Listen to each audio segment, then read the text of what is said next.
Hello प्यारे दोस्तों, मैं पूजा आपका स्वागत करती हूँ मेरे चैनल गपशप टेल्स में। यहाँ मैं सुनाऊंगी आपको मज़ेदार, रोमांचक और सीख से भरी कहानियाँ। तो चलिए आज की कहानी शुरू करते हैं। कहानी का नाम है जादुई दीपक और छोटा दोस्त। बहुत समय पहले की बात है। एक छोटे से गांव में आरव नाम का बच्चा रहता था। आरव बहुत शरारती लेकिन जिज्ञासु था। उसे हर रोज नई नई जगह घूमना और रहस्य ढूंढना अच्छा लगता था। एक दिन वो खेतों के पास खेल रहा था। तभी उसकी नजर झाड़ियों में कुछ चमकती चीज पर पड़ी। वह दौड़कर गया और देखा मिट्टी में दबा हुआ एक पुराना दीपक। आरव ने सोचा, अरे यह तो खजाने का दीपक लग रहा है। उसने उसे उठाया और साफ करने लगा।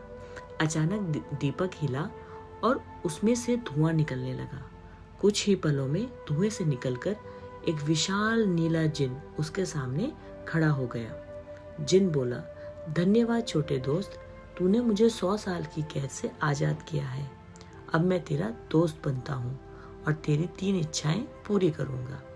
आरव की आंखें चमक उठी। पहली इच्छा में उसने कहा, मुझे ढेर सारे खिलौने चाहिए। और देखते ही देखते उसके घर में खिलौनों का पहाड़ लग गया। दूसरी इच्छा में उसने कहा, मुझे मिठाइयों का पहाड़ चाहिए। जिन ने हंसते हुए पूरे घर को मिठाइयों से भर दिया। लेकिन जल्दी ही समस्या शुरू हो गई। खिलौनों के ढेर से घर में चलने की जगह नहीं बची और मिठाइयों से तो चींटियां, मक्खियां और चूहे भी आने लगे। आरव घबरा गया और बोला, ओह ये तो मुसीबत बन गई। जिन अब क्या करूं?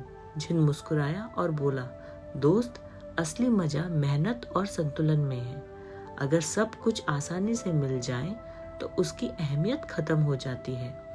तब आरव ने अपनी तीसरी इच्छा में कहा, जिन मुझे इतनी समझ और हिम्मत दे कि मैं मेहनत करके सब कुछ हासिल कर सकूं। जिन ने आशीर्वाद देकर कहा, वाह, यही सबसे बड़ी इच्छा है।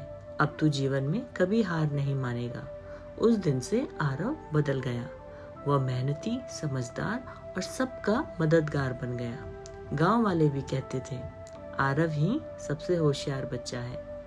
तो बच्चों, आज की कहानी खत्म हुई और इस कहानी की सीख है, जिंदगी में शॉर्टकट और जादू मजेदार लगते हैं, लेकिन असली खुशी मेहनत और समझदारी से मिलती है। तो दोस्तों, कैसी लगी आपको ये कहानी?